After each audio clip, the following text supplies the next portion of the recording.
Hej så. Her er en kort lille video, hvordan man tilbereder ål.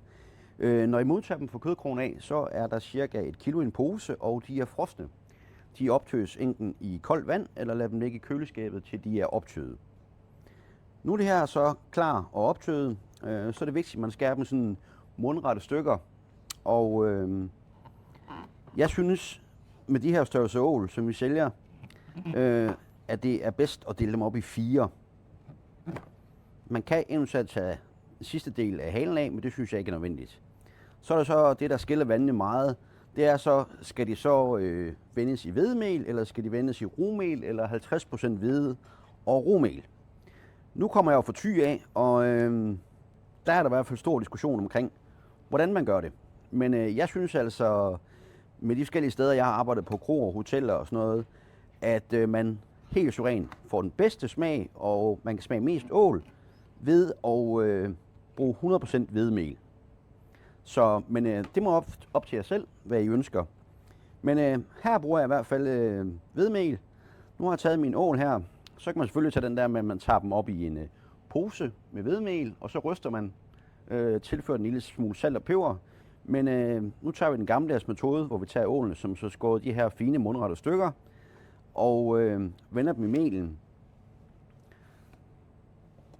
Når vi så har vendt de her ål i noget mel,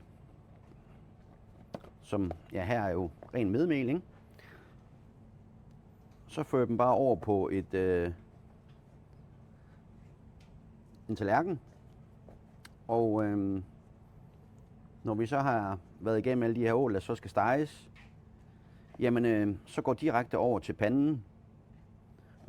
De har ikke godt af bare at ligge i lang tid og med det her mel omkring. Altså fisk, når det er vendt i mel, jamen så skal de altså steges med det samme. Så nu har jeg vendt de her ålestykker, og så går vi over og steger dem på panden. Så er vi kommet til, at vi skal stege de her ål. Og der er sådan 2 måder, man gør det populært på. Det er, at man enten tager smør og bruner dem af, tager dem af, fjerner den brugte smør og putter noget smør og steger dem færdigt. Så først brune af, tag dem af, nyt smør på, efter du har rengjort panden. Og den anden metode, det er, at man tager og bruner dem af. Og når de er brunet af, så tager du dem ind i ovnen ved 170 grader. Og der putter du også en klat smør i bunden, og så giver du dem cirka 10 minutter. Måden du kan se, hvordan ålen de er færdige på, det er simpelthen, når de begynder at slippe benene. Så er det klart. Og der synes jeg, det er sådan ret vigtigt, at man har sin stuede kartofler går klar. Det samme med persillen, så når ålen kommer ud, jamen, så skal den spises med det samme. Men husk at bruge rigtig smør.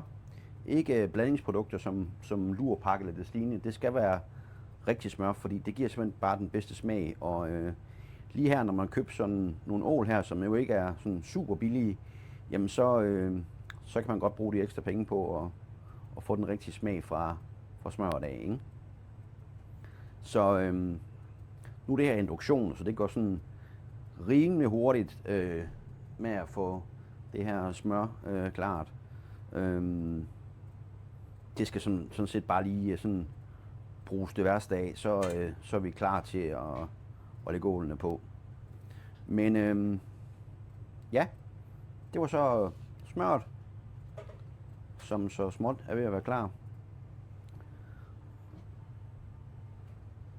Og i og med, at vi bruger sådan et større pande, så kan man godt lige begynde at lægge på lidt før, så det gør vi. Så man tager sine ålestykker, som man jo vendt i mel, eller rugmel, eller halv om halv, hvad man nu gerne vil. Og rugmel der, hvis jeg endelig bruger det, så bruger jeg groft rugmel. Det synes jeg, det giver det bedste resultat, hvis man vil have rugmel. Det er mindst, ikke? Men ja, nu er det bare på med ålestykkerne her. Og sørg for at fylde godt op, så de ligger sådan tæt, som det nu er muligt på panden.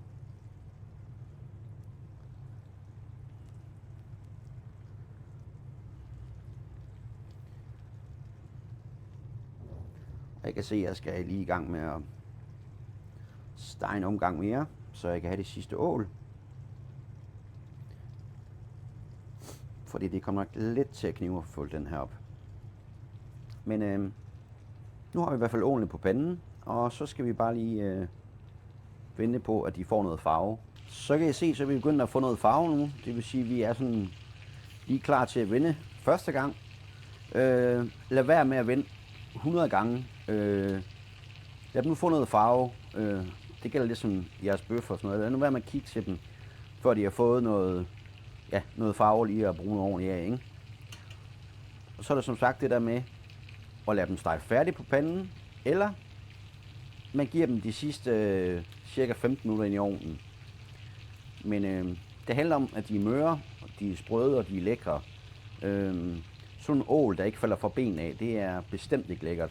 Så steg dem ordentligt. Yes, vi giver dem lige en lille smule salt og peber nu, inden vi vender dem en gang til. Og så er der en ting, der er enormt vigtigt, som jeg faktisk glemte at sige før. Det er, når I får de her ål fra kødkrogen, ja, som sagt, som er frosne og som også skal tøs op, så husk på, alle finner og så videre, de er flået. Det vil sige, I skal bare skære dem de mundrette stykker, typisk de der 6-8 cm, hvordan man nu gerne vil have dem. Så det er super nemt at gå til. Så det er, åbn posen, skær dem i stykker, vend dem i mel, skråstreg rugmel, på panden, steg dem af, og så steg dem færdigt på panden, eller put dem over i ovnen, som jeg før omtalt. Det kan ikke blive nemmere. Så er vi kommet til det sidste step, hvor vi har stegt vores ål. De er sprøde og lækre, og det der er vigtigst, det er, at man går ind for lige at tjekke, slipper de benene, og det gør de her altså nu. Server de her ål til stuvede kartofler og lidt friskåret citron, og du kan endnu tilsætte lidt ekstra salt og peber, hvis du gerne vil det. Men du kan købe de her ål inde på kødkrogen. Det samme har vi også røget ål, og vi har også stuvede kartofler, du kan købe til dine ål. Når du tilbereder ål, så regn med 500 gram rå tilstand per person. Det vil sige sådan en pose med 1 kilo, det er til 2 personer. Velbekomme.